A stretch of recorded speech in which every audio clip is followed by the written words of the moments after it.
ba'd. Hadirin ikhwati iman rahimakumullah, alhamdulillah dengan izin Allah bisa bermuajahah kembali.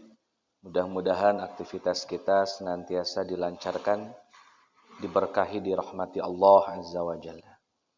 Salawat dan salam semoga dilimpah curahkan kepada Nabiullah Muhammad sallallahu alaihi wasallam beserta para keluarga, sahabat dan segenap umat yang senantiasa itba' kepadanya ila akhiril hayah nanti, mudah-mudahan termasuk kita di dalamnya. Dalam Al-Quran, pembahasan sholat dan zakat itu relatif intensif. Kemudian pembahasan haji juga relatif intensif. Di Al-Baqarah misalkan ada wa atimul hajja wal umrata lillah. Di Ali Imran walillahi 'alan nasi hajjul bait man istata'a ilaihi sabila. Bahkan ada nama suratnya adalah surat Al-Hajj, surat ke-22. Jadi pembahasan salat, puasa, salat, zakat dan haji relatif pembahasannya intensif. Kontinuitasnya cukup tinggi. Yang menarik di ibadah puasa, Pak, relatif singkat saja, hanya 5 ayat. 5 ayat ini pun hanya ada di dalam satu surat. Kemudian secara urutan ayat itu menunjukkan gradasi, menunjukkan tahapan di dalam syariat puasa. Jadi urutan ayat ini dari Al-Baqarah 183 sampai 187 itu menunjukkan gradasi syariat puasa Ramadan dari awal sampai akhir. Dari permulaan sampai finalnya itu ya cuma 5 ayat saja. Kita bagi 3, Pak. Pertama Al-Baqarah 183 dan Al-Baqarah 184. 2 ayat ini belum bicara puasa Ramadan. Karena tidak ada kalimat Ramadan. Ya ayyuhalladzina amanu kutiba alaikumus siyam kama kutiba alal ladzina min qablikum la'allakum tattaqun. Belum ada Ramadan ini. Ayyaman ma'dudat, hanya beberapa hari saja. Enggak nyampe 1 bulan, Pak. Ini hanya beberapa hari saja. Lantas apa yang dimaksud dengan kutiba alaikumusiyam dan jumlahnya ayyamam ma'dudat? Para ulama kemudian menjelaskan, terutama dalam tafsir Ibnu Katsir rahimahullahu taala, 2 ayat ini sedang berbicara puasa 3 hari dalam 1 bulan. Belum puasa Ramadan. Jadi puasa 3 hari dalam 1 bulan dulu hukumnya wajib. Ayat ke-184, beberapa hari yang dimaksud ya 3 hari tadi. Maka puasa 3 hari dalam 1 bulan itu dulu hukumnya wajib dan tidak mesti tanggal 13, 14, 15. Jadi puasa 3 hari itu ada 2 praktik, Pak. Pertama adalah random. Random tangganya 1, 3, 5 boleh, 1, 7, 10 monggo, 11, 15, 20 silakan. Yang penting 3 hari dalam 1 bulan. Bahkan dalam hadis riwayat Mujibah Al-Bahili boleh juga 2 hari dalam 1 bulan. Ini hukum sunnahnya Pak nanti ya. Bahkan boleh 1 hari dalam 1 bulan. Yang tidak boleh setengah hari ya. Karena bukan puasa namanya. Kalau setengah hari. Jadi harus 3 hari atau minimal 1 hari. Dan itu tangganya random. Praktek puasa 3 hari dalam 1 bulan yang kedua adalah definitif tangganya, di mana Nabi mewasiatkan kepada Abu Dzar Al-Ghifari, kata Nabi, wahai Abu Dzar, kalau kamu mau puasa 3 hari dalam 1 bulan, hendaklah puasa di tanggal 13, 14 dan tanggal 15. Yang kemudian itu dikenal sebagai puasa Ayyamul Bid. Sekali lagi Pak, Al-Baqarah 183, 184 berbicara puasa 3 hari dalam 1 bulan itu hukumnya wajib. Entah tangganya random atau definitif 13, 14, dan 15. Pokoknya hukumnya wajib.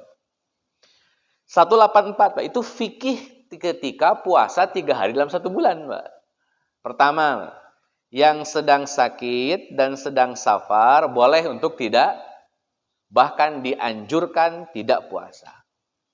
Bagi mereka yang sakit dan safar. diprioritaskan untuk tidak puasa. Tapi bagi yang ketiga, Pak, nih, wa 'alal ladzina yutiqunahu fidyah. Ini awalnya, saya ulang, ini awalnya, hukum awalnya adalah ada orang, Pak, tidak sakit dan tidak safar. Kan kalau tadi, Pak, yang sakit dan yang safar dianjurkan tidak puasa. Sekarang tidak sakit, tidak safar, berarti sehat dan berada di tempat sendiri atau mukim. Maka pilihannya opsional. Mau puasa boleh, tidak puasa tidak masalah. Ini hukum awalnya. Jadi kalau mau puasa 3 hari ini kan dalam 1 bulan. Terus ada orang yang sehat dan tidak safar. Mau puasa, lanjut. Saya malas puasa, ndak usah puasa. Tapi kalau ndak mau puasa, maka dianjurkan bayar sebagai ganti dari tidak puasa. Dan itu opsional, Pak. Puasa saat puasa 3 hari dalam 1 bulan, walaupun hukumnya wajib, ada konversinya. Nggak mau kalau puasa, silahkan. Tetap hukumnya wajib, cuman jadi wajib bayar fidyah itu. 183 dan 184. Jadi itu awal mula syariat puasa yang Nabi Shallallahu Alaihi Wasallam dapatkan. Baru kemudian Pak ayat berikutnya 185. Kata Allah Azza wa Jalla, Syahrul Ramadan alladzi unzila fihi al-Qur'an hudan linnasi wa bayyinatin minal huda wal furqan. Ini yang dimaksud, Pak, nih. Faman syahida minkumus syahra falyasumhu. Al-ayah. Kata Allah Azza wa Jalla, dan siapa saja, Pak, yang menyaksikan awal bulan, yang menyaksikan hilal. Hilal bulan apa nih, Pak? Tahu dari mana Ramadan? Satunya, Pak. Faman syahida minkumus syahra. Siapa saja yang melihat awal bulan. Hilal, awal bulan itu hilal. Hilal bulan apa nih, Pak? Ramadan. Tahu Ramadannya dari mana, Pak? Kan nggak ada kalimat Ramadan. Faman syahida minkumus syahra falyasumhu. Kan nggak ada Ramadannya. Nah, kita bisa pastikan itu bulan Ramadan dari mana? Awal ayatnya. Syahrul Ramadan. Maka syahro yang kedua itu kemudian difahami sebagai bulan Ramadan. Ke awal ayatnya, Pak. Al-Baqarah 185. Kalau awal ayatnya Syahrul Muharram, maka faman syahida minkumus syahra, syahronya Muharram, gitu. Ini tergantung redaksi awalnya. Karena awalnya Syahrul Ramadan alladzi unzila fihi al-Qur'an. Maka lanjutan ayatnya faman syahida minkumus syahra falyasum. Syahra di sini syahra apa? Ramadan. Tahu dari mana? Awal ayatnya Syahrul Ramadan, ya. Kalau awal ayatnya Syahrul Syawal, ya berarti Syawal. Karena ininya Syahrul Ramadan, berarti ya bulan Ramadan. Nah, hadirin ikhwati rahimakumullah, kalau melihat awal bulan atau hilal bulan Ramadan, maka hendaklah falyasumhu, maka hendaklah puasa. Berdasarkan Al-Baqarah 185, Pak, kalau kita melihat hilal awal Ramadan, kita diwajibkan untuk berpuasa. Maka hukum puasa 3 hari yang ada dalam Al-Baqarah 183 dan 184, hukumnya tidak lagi wajib. Kenapa? Dihapus oleh Al-Baqarah 185. Mansuh secara hukum. Maka yang wajib tinggal puasa Ramadan. Hadirin ikhwati rahimakumullah, maka sejak saat itu hukum puasa Ramadan wajib, hukum puasa 3 hari dalam 1 bulan sunnah. Itu poinnya, Pak. Yang berikutnya, Pak. Puasa Ramadan di zaman itu, Pak, terutama setelah kurunnya Al-Baqarah 185, itu prakteknya adalah dari Isya sampai Maghrib. Bukan dari subuh sampai Maghrib, tapi dari Isya sampai Maghrib. Hadirin ikhwati rahimakumullah, Berarti kalau dari Isya sampai Maghrib, berapa jam kita puasa? 22. 23. Jadi kita hanya boleh makan, boleh minum dari Maghrib sampai Isya. Ini sebetulnya bisa diotak-atik, Pak. Tergantung pelaksanaan sholat Isyanya. Kalau pelaksanaan sholat Isya jam 10, berarti interval buka puasanya dari Maghrib sampai jam, nah itu kalau Isyanya jam 10. Cuma kan masalahnya jam berapa Nabi sholat Isya. Hadirin Fatimah rahimakumullah, mungkin kalau di Indonesia kayaknya bakal begitu Pak syariat itu. Udah iya Isyanya diakhirkan saja. Biar lebih lama bukan. Kalau orang Indonesia kan cerdas-cerdas Pak, kreatif itu. Apa aja bisa dibikin celah. Orang Indonesia. Nah, hadirin Fatimah rahimakumullah, dari Isya sampai Maghrib wajib puasa. Nggak boleh makan, nggak boleh minum kalau sudah sholat Isya dilaksanakan. Nggak boleh makan, nggak boleh minum, nggak boleh jima. Atau apa? Kalau toh misalkan bukan Isya patokannya, pokoknya sudah tidur, haram makan, haram minum, haram jima. Misalkan tidur sebelum asar, sebelum Maghrib.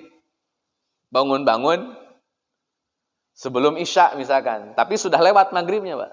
Maka karena dia tidur di waktu Maghrib, maka dia tidak boleh makan, tidak boleh minum, tidak boleh jima. Harus lanjut puasa. Tepar-tepar.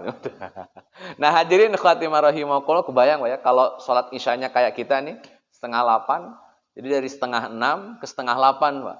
Makan, minum, dan jima. Itu ngaturnya repot itu, Pak. Mana duluan, mana belakangan. Agak kacau lah ya. Makanya muncul fenomena, Pak. Fenomena ketidaksanggupan.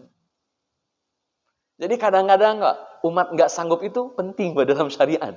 Karena kalau sanggup semua repot, Pak. Jadi untungnya ada yang tidak sanggup. Contohnya Umar, Pak. Umar itu tidur, bangun-bangun tengah malam. Ada istri, Pak. Kata Umar, aduh ini syahwat naik nih. Toh halal kan, Pak? Cuman persalahnya kan habis tidur nih, nggak boleh makan, nggak boleh minum, nggak boleh jima. Umar udah nahan-nahan, Pak. Akhirnya nggak kuat juga, Pak. Itu level Umar loh, Pak. Akhirnya jima. Paginya datang ke Nabi, Rasul, aduh gimana nih, saya ini kayaknya bingung ini, repot sudah ini. Kenapa Umar? Saya sudah jima malam-malam, padahal saya sudah tidur. Itu sahabat, Pak, waktu dengar Umar ngaku begitu, karena kan di hadapan para sahabat. Jadi Umar itu kayak mempublikasi secara umum, Pak. Makanya sahabat dengar, Pak. Akhirnya kata sahabat, pasti dimarahin Rasul nih. Lagian Umar sih pakai ngelanggar. Kayaknya dimarahin Rasul nih. Itu kata sahabat, itu kata mereka dimarahin Rasul nih. Ini pasti dimarahin Rasul. Umar, level Umar loh, melanggar itu. Jadi sahabat udah langsung, wah ini pasti dimarahin. Itu kasus pertama, Pak. Kasus kedua adalah sebelum Umar, itu Qais bin Syirmah namanya. Jadi Qais bin Syirmah ini, Pak, puasa ya dari Isya sampai Maghrib. Nah, sebelum Maghrib dia pulang ke rumahnya, kemudian nanya ke istrinya, Neng ada makanan nggak buat buka puasa? Ya Allah Bang, belum masak, belum ke warung. Izin dulu ya ke warung. Ya, kayaknya umum ibu-ibu sekarang gitu juga ya. Jadi ada sanadnya tuh, Pak. Istrinya Qais bin Syirmah. Akhirnya istrinya pergi ke warung, Pak. Qais bin Syirmah nungguin di rumah. Celingak-celinguk, perut lapar, badan lemas, orang habis kerja, Pak. Akhirnya tertidur. Bangun-bangun Isya. Kata istrinya, ya Allah Bang, kasihan amat abang ini. Karena istrinya tahu kalau sudah tidur atau sudah Isya, maka tidak boleh makan, tidak boleh minum, tidak boleh jima. Maka Qais bin Syirmah lanjut puasa. Malam puasa, udah mulai capek nih. Kan jadi kan puasa sehari semalam, Pak. Aduh. Ditambah lagi semalaman, Pak. Berarti 2 malam, 1 hari. Sampai akhirnya, Pak, pagi-pagi dia tetap berangkat ke kebun, menjelang siang kepanasan, pingsan. Dibawa ke rumahnya, Nabi menjenguk, Nabi nanya-nanya ke isinya, kenapa kok bisa pingsan? Isinya cerita, Pak, kronologis kisah pingsannya Qais bin Syirmah. Dari 2 peristiwa ini, Pak, terutama yang terakhir adalah peristiwa Umar yang jima dengan istrinya, ketika kata sahabat, pasti dimarahin, pasti dimarahin. Nabi malah membacakan 1 ayat, yang kemudian kita kenal dengan Al-Baqarah 187. Kata Allah Azza wa Jalla, Uhilla lakum lailatas siyami rafasu ila nisaikum. Kata Allah Azza wa Jalla, dihalalkan waktu malam dari puasa Ramadan. Kalau ungkapannya Pak, dihalalkan berarti sebelumnya haram. Oleh Allah dihalalkan malam puasa Ramadan. Ar-rafas ila nisaikum, melakukan jima kepada istrimu. Umar happy, Pak. Berarti nggak salah. Jadi ini kadang-kadang kesalahan itu penting, Pak. Karena kalau Umar tidak bikin salah, ini hukumnya nggak berubah nih, Pak. Dianggapnya aman semua, berarti kan? Dianggapnya kuat semua kan, berapa nih urusan. Umar bikin salah, turun hukum, oke, malam halal untuk jima. Itu kasus Umar, Pak. Lanjutan ayatnya. Wa kulu washrabu hatta yatabayyana lakumul khaytul abyadu minal khaytil aswadi minal fajr. Kata Allah Azza wa Jalla, makan gih, minum gih, sampai nanti tampaklah benang putih dari benang hitam dari subuh. Maksudnya, silakan makan, silakan minum, silakan jima, sampai datangnya waktu subuh. Maka puasa Ramadan kita berlakulah seperti yang sekarang disebabkan Al-Baqarah 187. Kalau enggak turun ayat ini, Pak, mentok di Al-Baqarah 185, heboh nih, Pak. Dari Isya sampai Maghrib. Kayaknya musola mutan enggak ngadain tarawih, Pak. Karena terlalu capek, Pak ya. Puasanya itu 23 jam kurang lebih. Nah, karena turun Al-Baqarah 187, kita diringankan oleh Allah Azza wa Jalla, beban kita diringankan, Pak. Yang harusnya puasa dari malam, sekarang puasanya dari subuh. Ini baru format Nabi, Pak. Ini Masya Allah, Nabi itu cerdas betul, Pak. Dan cerdas sangat manusiawi, sangat populis, Bu, Nabi itu. Nabi bikin satu format, Pak. Kan Nabi menganalisa gini. Allah itu nyuruh makan di waktu malam, Pak. Malam itu kan sesudah Isya sebelum, atau sesudah Maghrib sebelum subuh, Pak. Pokoknya sebelum subuh itu masih kategori malam. Nabi bikin format, Pak. Kata Nabi, tasahharu fa inna fis sahuri barakah. Boya sahur. Karena sahur itu mengandung, itu format Nabi, Pak. Dan itu tidak melanggar ayat. Kenapa? Toh makan sahur itu sebelum subuh. Dan pastinya masih di waktu malam. Nabi tidak melanggar ayat. Nabi hanya menempatkan aktivitas makan itu supaya lebih populis, lebih manusiawi, lebih memungkinkan kita lakukan, Pak. Maka sebelum kita azan subuh berkumandang, makan dulu. Kalau Nabi nggak nyuruh, Pak, kita mungkin fokus makan itu ya habis Isya atau habis Maghrib. Oleh Nabi dianjurkan sahur. Supaya sebelum adzan subuh kita sempetin makan. Supaya badan kita bisa nampung puasa atau bisa menahan puasa sampai Maghrib. Kalau tidak ada makanan, maka dianjurkan cukup dengan itu perangkat Nabi, Pak. Secerdas itu Nabi ingin membuat format ibadah supaya lebih manusiawi. Supaya kita nggak beban, Pak. Ditaruhlah sahur di dalam. Nah, hadirin ikhwati man rahimakumullah, Nabi SAW akhirnya, Pak, kita akan pahami bahwa dalam pelaksanaan ibadah selalu ada proses gradasi. Selalu. Jadi tidak pernah sholat atau ibadah itu ya, tidak hanya sholat atau puasa, senantiasa ibadah itu melalui proses gradasi. Quran turun, Mbak, sekaligus atau bertahap kepada Nabi Muhammad SAW. Artinya ada proses tahapan, Pak, gradasi. Pengharaman sesuatu, Pak, katakanlah khamar juga bertahap. Ibadah puasa bertahap, bahkan sholat pun bertahap. Hadirin ikhwati man rahimakumullah, bahkan tahapan sholat lebih banyak, Pak. Misal, Pak, Nabi itu waktu awal-awal dapat perintah sholat dari Allah berapa waktu, Pak? 50. Itu kalau itu tidak dikurangi, Pak, dan kita mendapatkan perintah sholat 50 waktu, kayaknya nggak bisa kerja, Pak. Terus-terusan sholat. Kalau 50 waktu. Oleh Allah Azza wa Jalla dirubah menjadi 5 waktu. Itu satu, Pak. 5 waktu. Dari 50 ke 5 waktu. Berubah tuh. Ada kemudahan dari Allah Azza wa Jalla. Waktu turun, Pak, pertama kali disyariatkan sholat, itu sholat duhur. Jumlahnya cuma 2 rakaat. Kemudian asar, juga 2 rakaat. Kemudian maghrib, 3 rakaat. Isya, 2 rakaat. Subuh, 2 rakaat. Akhirnya format sholat sudah ketahuan. 50 waktu berubah 5 waktu. Yang paling banyak sholat maghrib, 3 rakaat. Yang lain, 2. Nabi sholatnya menghadap Masjidil Aqsa. Nah, ini kota Syam, ada Masjidil Aqsa. Ini kota Mekah, ada Ka'bah, Pak. Jadi Ka'bah di selatan, Masjidil Aqsa di utara. Nah, ini posisinya nih. Nanti lihat aja Pak di peta. Geser-geser dikit ya, lempeng-lempengin lah. Nabi Muhammad, Pak, kalau sholat itu senantiasa di belakang Ka'bah. Jadi Ka'bah, jadi Nabi sholat di sini, niatnya tetap ngadapnya ke arah Masjidil Aqsa. Cuman Nabi prakteknya tetap di depan Ka'bah. Maka nanti kalau Bapak baca surat Al-Alaq, lanjutannya tuh, Ara'aital ladzi yanha 'abdan idza shalla. Ada seorang laki-laki yang menghalangi orang untuk sholat. Itu yang dihalang-halangi Nabi Muhammad. Yang menghalangi adalah Abu Jahal. Di mana Nabi sholatnya? Depan Ka'bah. Sampai dilemparin kotoran unta dalam satu riwayat, atau hampir mau dilempari pakai batu. Intinya Nabi menghadap kemana sholat Nabi? Selama 17 bulan, Masjidil Aqsa. Tapi Nabi sholatnya di mana?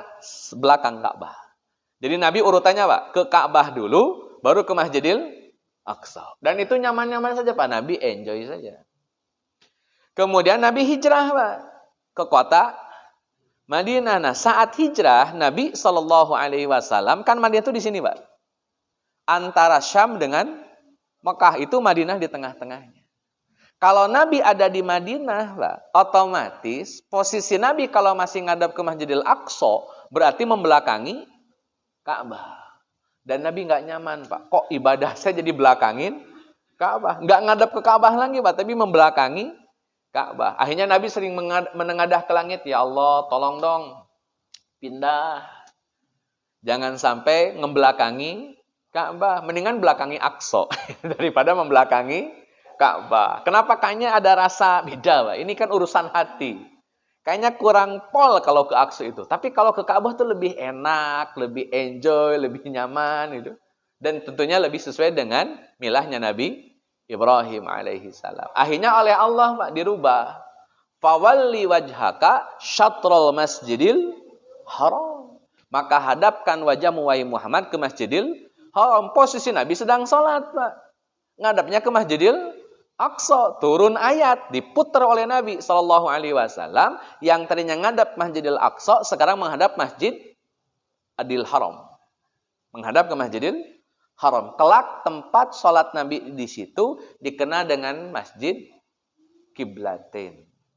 Karena tadinya ke Masjidil Aqsa, berubah menjadi Masjidil Haram. Itu awal mulanya, Pak. Berubah lagi kan, perangkasa berubah lagi, Pak. Yang berikutnya, Pak, awalnya sholat itu, Pak, kalau berjamaah itu ngajak doang, Pak. Ayo sholat. Mungkin kalau bahasa kita broadcast, Pak. Ayo sholat, ayo sholat. Ayo sholat, ayo sholat. Gak ada cara ngumpulin orang buat sholat. Awalnya. Akhirnya sahabat, Rasul ini kayaknya perlu ada improvisasi ini. Gitu.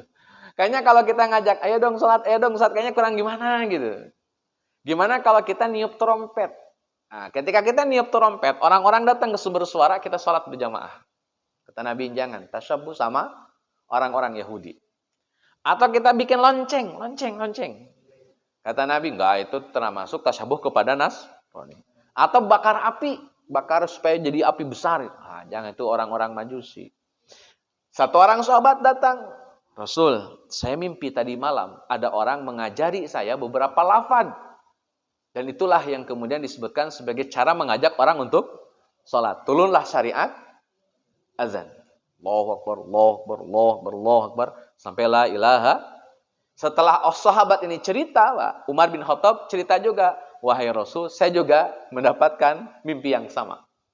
Jadi yang dapat mimpi itu nggak cuma satu orang, Pak. Termasuk Umar bin Khattab. Hadirin ikhwati rahimakumullah, itu tahapan berikutnya, Pak. Sampai endingnya adalah Dulu Pak di zaman Nabi, kalau Nabi jadi imam, terus jamaah ada, terus ada yang masbuk Pak, misalkan yang masbuk 2 orang. Maka yang 2 orang ini akan nanya ke yang sedang sholat, tentunya jamaah. Mungkin berapa? Ini beneran Pak ini. Terus sahabat yang lagi sholat ngasih kode. Misalkan sholat maghrib, berarti kan kurang 1. Maka sahabat yang 2 orang ini Pak, itu sholat dulu 2 rakaat ngejar 2 rakaat, sudah selesai baru gabung ke Nabi. Tuh praktek, kita pernah juga. Kayaknya orang Indonesia sering lah itu. Itu tahapan sholat Pak. Jadi yang masbuk itu bukan ngikut dulu ke jamaah, tapi ngerjain dulu yang tertinggal. Dan tahu dari mana? Ngode Pak. Berapa? Kan dulu masih bisa ngomong Pak ketika sholat. Kemudian ada pelarangan untuk tidak boleh bicara. Kan itu bertahap itu prosesnya. Orang dulu itu Pak, mau sholat tadinya Pak, boleh mabok, yang penting jangan pas sholat. Akhirnya maboknya sebelum sholat. Orang ngomongnya jadi ngaco Pak doanya. Hanya kata Nabi, sebelum sholat jangan mabok. Beres sholat, boleh mabok. Ya. Beneran Pak ini. Beneran itu. Hukumnya gitu dulu Pak. Ada gradasi proses. Sampai akhirnya ada Mu'ad bin Jabal. Nah Mu'ad bin Jabal, kalau yang lain nanya dulu kode, supaya bisa sholat duluan, mengerjakan yang ditinggalkan oleh sahabat ini, ya, mengejar Nabi. Kalau Mu'ad bin Jabal ngikutin dulu Nabi. Tinggal menyelesaikan yang tertinggal. Selesai sholatlah Mu'ad bin Jabal, kata Nabi, praktek Mu'ad lebih bagus. Maka sejak saat itu orang-orang kalau masbuk gabung dulu, tinggal nanti menambahkan yang tertinggal. Sampai sekarang berlaku, mama suka kayak gitu. Itu tahapan ibadah sholat. Akhirnya finalinya ya kalau masbuk, gabung dulu baru kemudian menutup atau menambah kekurangannya. Itu semuanya dijelaskan dalam tafsir Ibnu Katsir, Pak. Penjelasan itu dijelaskan oleh Ibnu. Jadi tahapan sholat ada, tahapan puasa ada, tahapan hukum khamr ada. Awalnya Pak, yas'alunaka anil khamri kul fihi ma ismun kabir wa manafi'u linnas. Ada yang nanya, Rasul, khamr itu gimana? Ada bagusnya, ada jeleknya. Tapi lebih banyak jeleknya daripada bagusnya. Itu kalimat bukan hukum, Pak. Itu kalimat informatif saja. Bahwa khamr itu bagus ada, jeleknya juga. Tapi yang paling dominan adalah jeleknya. Tapi Nabi belum melarang. Hanya memberikan informasi. Supaya orang berpikir, kalau banyak jeleknya ngapain diminum? Intinya gitu Pak. Tapi kan itu Nabi belum langsung definitif haram dah. Sampainya muncul fenomena Pak. Tadi karena ini belum diharamkan. Dalam Al-Baqarah kan itu yas'alunaka anil khamri itu kan dalam surah Al-Baqarah. Kemudian muncul fenomena Pak. Ada orang mau sholat mabok. Akhirnya pas lagi sholat ngaco ngomongnya. Mungkin kebolak-balik Pak. Ini kok ayatnya nggak kelar-kelar itu. Misalkan surat Al-Kafirun kok nggak beres-beres. La a'budu ma ta'budun wala antum a'biduna ma a'bud wala ana a'budu ma a'badtum wala antum. Ini kapan lakum dinukumnya? Terus misalkan gitu ya. Kan mabok, larang mabok gitu Pak. Wah, muncul fenomena mabok lagi sholat Pak. Nabi turun ayat. La taqrabus sholata wa antum sukara. Kamu jangan dekat-dekat sholat kalau lagi sedang mabok. Mending jangan dulu sholat deh kalau lagi mabok. Atau maboknya nanti sesudah sholat. Akhirnya sholat terus mabok, keren ya. Keluar masjid ada botol minuman gitu. Akhirnya Umar bin Khattab gelisah. Kok modelnya begini, masa habis sholat mabok gimana gitu. Kayaknya agak kurang-kurang pas gitu di hati Umar. Akhirnya Umar nanya lagi, Rasul, masa kita habis sholat, habis taqarrub ilallah, mabok gitu. Akhirnya turun ayat menjawab kegelisahan Umar. Surat Al-Maidah ayat ke-90. Innamal khamru wal maisiru wal ansab wal azlam rijsum min amalish syaitan fajtanibuhu. Sejak turun ayat ini Pak, hukum khamr haram sampai akhir zaman. Orang-orang Madinah Pak yang punya kendi, yang punya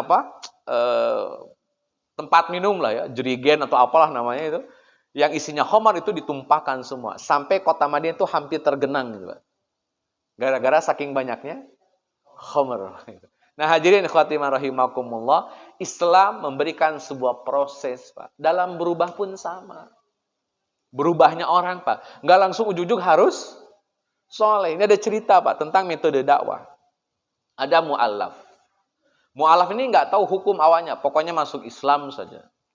Terus oleh ustadznya dilarang ini, dilarang itu, dilarang ini, dilarang itu. Ini haram, ini haram, ini haram, ini haram. Akhirnya orang ini murtad lagi, Pak. Karena dia tidak sanggup mengerjakan terlalu banyak larangan. Padahal dalam beragama pun ada prosesnya, Pak. Hijrah itu ada prosesnya. Jadi jangan sampai langsung ujuk-ujuk pengen tring berubah gitu. Simsalabim, santai, Pak, gitu. Semuanya ada proses. Maka para ulama sepakat, Pak. Ketika bertemu orang yang sedang berproses dan levelnya masih di situ, ya maklumi. Kenapa? Levelnya masih di situ. Ada orang, Pak, sudah masuk Islam, tapi dia masih, katakanlah, melakukan suatu hal yang diharamkan. Baru belajarnya. Sehingga dia melakukan perkara-perkara yang diharamkan. Maklumi saja dulu, Pak. Kita sepakati itu salah? Ya, itu salah. Karena dia melakukan yang haram. Tapi kan karena dia baru saja mengenal Islam, kita maklumi, gitu, Pak. Kenapa? Biar berjalan prosesnya. Nah, itu yang kemudian jarang kemudian kita pahami. Bahwa segala sesuatu itu adalah by proses. Toh Nabi saja ada syariat puasa by proses, sholat by proses, hukum haram pun by proses. Semuanya melalui proses yang sangat baik dan apik. Kenapa? Secara kejiwaan manusia, Pak, proses itu lebih menenangkan, lebih bikin nyaman. Dalam konteks psikologi manusia. Kalau langsung dihajar sekaligus, Pak, orang panik. Maka biarkan proses itu berjalan. Termasuk, hadirin ikhwatiman rahimakumullah, kaitannya dengan pemahaman keagamaan di Indonesia tentang bulan puasa lah. Perbedaan menentukan awal bulan. Yang satu ru'yah, yang satu hisab, yang ketiganya hisab imkanur ru'yah, perdebatan. Kemudian masalah tarawehnya, Pak, ada yang 11 atau ada yang 23, perdebatan. Mau ada witir kunut atau tidak ada witir kunut. Mau ada kunut dalam witirnya atau tidak ada kunut dalam witirnya. Perdebatan. Sampai ke subuh pun perdebatan. Sampai waktu subuh itu kita ini kepagian atau tidak. Ada lagi kan perdebatan, Pak. Seingat saya Ustadz Badrus Salam itu komit sampai hari ini bahwa subuh kita kepagian 20 menit. Jadi beliau kalau sahur itu ya 20 menit kemudian baru berhenti. Maksudnya baru sholat itu. Karena subuhnya, menurut beliau, subuh kita ini terlalu pagi. Sekitar 20-30 menit, Pak. Terlalu paginya. Saya pernah dapat jamaah, Pak, di Masjid At-Taqwa Kemanggisan itu. Sampai subuhnya bikin dua ini, Pak. Dua kelompok. Yang satu yang sebagaimana jadwal Kemenang. Yang satu lagi nunggu 20 menit baru sholat subuh. Sampai ketika saya ngobrol sama yang biasa mengakhirkan subuh, maksudnya subuhnya lebih lama 20 menit atau lebih akhir 20 menit, itu cerita, Ustaz, sebelum saya tahu ini, istri saya soalnya kesiangan terus, Ustaz. Sebelum saya tahu. Nah, setelah saya tahu bahwa subuh saya kepagian, ternyata yang sholatnya paling benar itu ya istri saya. Karena dia terlambatnya sekitar 30 menitan, Pak, itu. Jadi yang paling benar sholatnya malah dia. Karena dia selalu kesiangan gitu, Pak. Nah, sholat dia yang terlalu awal, Pak. Sebagaimana waktu Kemendak malah jadinya salah menurut beliau. Dan sampai sekarang komunitasnya masih ada. Yang meyakini bahwa sholat subuh kita terlampau kepagian. Hadirin ikhwatimah rahimakumullah, muncul perdebatan. Sampai urusan imsak pun, Pak, itu diperdebatkan. Padahal kalau bicara literatur hadis dari Nabi SAW, Nabi itu ketika menunggu adzan subuh dari sahur dan menunggu adzan subuh itu sekitar 50 ayat kalau dibaca. Itu jarak antara sahur dengan adzan subuh, Pak. Itu sekitar 50 ayat kalau kita baca Quran. Taruhlah kita baca Quran 50 ayat itu ya 10 menit sampai 15 menit, sesederhana itu, Pak. Nah, untuk apa kok Nabi bikin interval? Nabi ya siap-siap untuk sholat subuh. Atau menunggu di masjid sambil rebahan. Macam-macam cara nunggu Nabi untuk menunggu adzan subuh berkumandang. Jadi persoalan imsak, persoalan sahur, persoalan subuh itu harusnya, Pak, dibingkai sebagai proses dalam memahami keagamaan. Tidak lantas harus hitam putih terus gitu, Pak. Artinya ruang-ruangnya ya ruang proses lah. Yang masih memahami Ramadan ini dibagi 3 ya, rahmat, magfirah, iskum minanar. Itu kan proses dalam pemahaman keagamaan, Pak.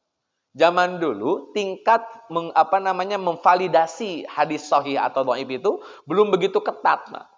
Ulama kita lah ya di Indonesia terutama memvalidasi ini sahih atau dhaif itu belum begitu ketat. Sekarang orang semakin melek dengan hadis sahih dan hadis dhaif, akhirnya jadi lebih ketat. Ya, secara hadis memang dhaif, Pak.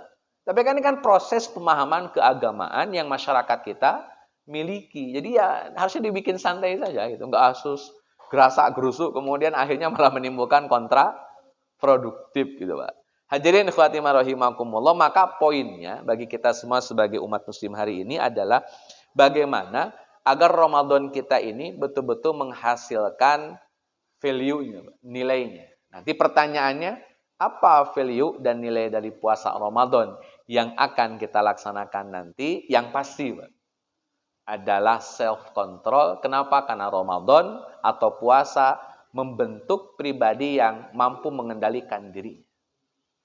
Ini makanan halal, ini minuman halal. Tapi kita lagi puasa, maka tetap harus ditahan. Walaupun ini makanan dan minuman halal. Kalau belum waktunya ya harus ditahan. Jadi kalau sholat, Pak, ada effortnya. Apa effortnya? Gerakan sholat. Zakat effortnya ada, mengeluarkan uang. Haji ada, tawaf, sa'i. Kalau puasa nggak ada aktivitasnya, Pak. Makanya puasa itu dalam bahasa fikih al-imsak. Arti puasa adalah nahan, diem. Ini makanan halal-halal, tapi saya nggak bisa makan. Kenapa lagi? Puasa itu poinnya, Pak. Saya kasih ilustrasi, Pak. Saya punya penyakit kolesterol, misal, Pak. Tapi naudzubillah, ini bisa penyakit kolesterol. Darah tinggi, kolesterol darah tinggi, apalagi Pak itu. Jantung misalnya, macam-macam lah. Ketemulah soto, santannya banyak, Pak. Dan isinya adalah babat, jadi soto babat plus santan. Kira-kira apa? Orang yang dengan penyakit tadi mau makan atau tidak? Kan pengennya pasti pengen, Pak. Cuman kalau mikir rasional nih, Pak, ini kalau saya makan enak banget misalkan. Ya babat, santannya banyak, Pak. Tapi kita punya penyakit yang kalau itu dimakan misalkan, Pak, bisa menjadi kambuh. Kira-kira kita makan atau tahan, Pak? ada bahasa separuh ya. Kalau makanan mesti ada bahasa ya separuh letak nyicip. Tapi di beberapa kasus, Pak, yang sudah cukup tinggi berat gitu, Pak, itu langsung cut, Pak. Kayak bapak saya itu nggak bisa lagi makan yang berminyak, Pak. Kayak lemak-lemak itu udah nggak bisa. Bapak saya itu makannya cuma ikan. Ikan pun itu nggak boleh digoreng, Pak. Tapi ya di sop gitu, di pokoknya nggak ketemu minyak lah, Pak. Itu. Kenapa? Karena sudah kolesterol. Itu kalau sudah kambuh, Pak, sujud itu harus ditahan pakai kepalan tangan. Jadi nggak bisa nempel ke lantai. Karena kalau nempel ke lantai langsung muter, Pak. Itu ya sejenis itu, Pak. Jadi ketika beliau sholat sunnah itu muter, saya bawa pulang lagi, Pak. Itu sempat kejadian. Jadi harus ditahan pakai kepalan tangan sholatnya. Akhirnya kita sepakati, Pak. Bapak tidak boleh makan yang berlemak. Kalau mau ya sebatas ikan, itu pun hanya di sop. Mungkin ala-ala Palumara gitu, Pak. Yang sopnya itu seger karena tidak ada santan di dalamnya. Jadi itu yang kita hadirkan, Pak. Kenapa? Karena kalau dipaksakan makan, nggak mampu nahan, ya beresiko. Pernah sekalinya maksain, Pak, kambuh. Itu dalam konteks kita punya penyakit, ada makanan, ada upaya untuk nahan, Pak. Nah, puasa itu nahan. Ini halal, iya. Tapi saya lagi puasa, ya tahan. Ngomongin orang itu haram, iya. Makanya kalau sedang puasa, kan kita sedang belajar nahan, Pak. Gibah itu haram, tahan berarti. Nuduh itu haram, tahan berarti. Nyakitin orang itu haram, tahan, jadi upaya nahan gitu, Pak. Maka puasa itulah mampu mengendalikan diri untuk menahan dari perkara-perkara yang dilarang. Gimana caranya nggak sampai harus ngomongin orang gitu, tahan gitu. Nah, hadirin khawatimah rahimakumullah, tentunya nahan ini kan butuh kekuatan, butuh energi, butuh kemampuan. Maka di antara kekuatan puasa adalah ikhlas karena Allah. Nggak ada lagi. Makanya kata Nabi, man shoma Ramadan imanan wahtisaban. Hanya orang-orang yang ikhlas, yang bisa puasa dengan baik dan benar, yang mampu mengendalikan dirinya, terlepas ada orang lain atau tidak ada orang lain, dia yakin dirinya diawasi oleh Allah Azza wa Jalla, toh puasnya pun karena Allah, maka dia komit untuk tidak membatalkan puasa. Dan terakhir, puasa ini dibingkai dengan produk fikihnya. Maka ada kaidah, kalau orang itu sakit dan safar, qadha. Nanti tinggal qadha. Nah sekarang yang mukim Pak, sehat, wajib puasa, tidak ada lagi pilihan, opsional tuh tidak ada. Harus tetap wajib puasa. Tidak safar, tidak sakit, wajib. Tidak lagi boleh pilih fidyah atau puasa. Harus puasa. Kecuali kalau sudah tidak sanggup. Kalau sudah mulai tidak sanggup puasa, faktornya macam-macam. Perutnya sakit, nah, kalau puasa udah nggak bisa, ya udah fidyah berarti Pak, seumur-umur. Lansia atau yang sakit permanen nggak bisa lagi puasa, maka silakan bayar fidyah. Itu konteks fikihnya. Ketika kita safar, Pak, ini safar dalam tafsir Ibnu Katsir, Pak, ada 3 pendapat. 1, orang yang safar, safarnya di awal sebelum Ramadan, safarnya sebelum Ramadan, maka dia dianjurkan untuk tetap puasa. Kalau safarnya di awal, dianjurkan puasa.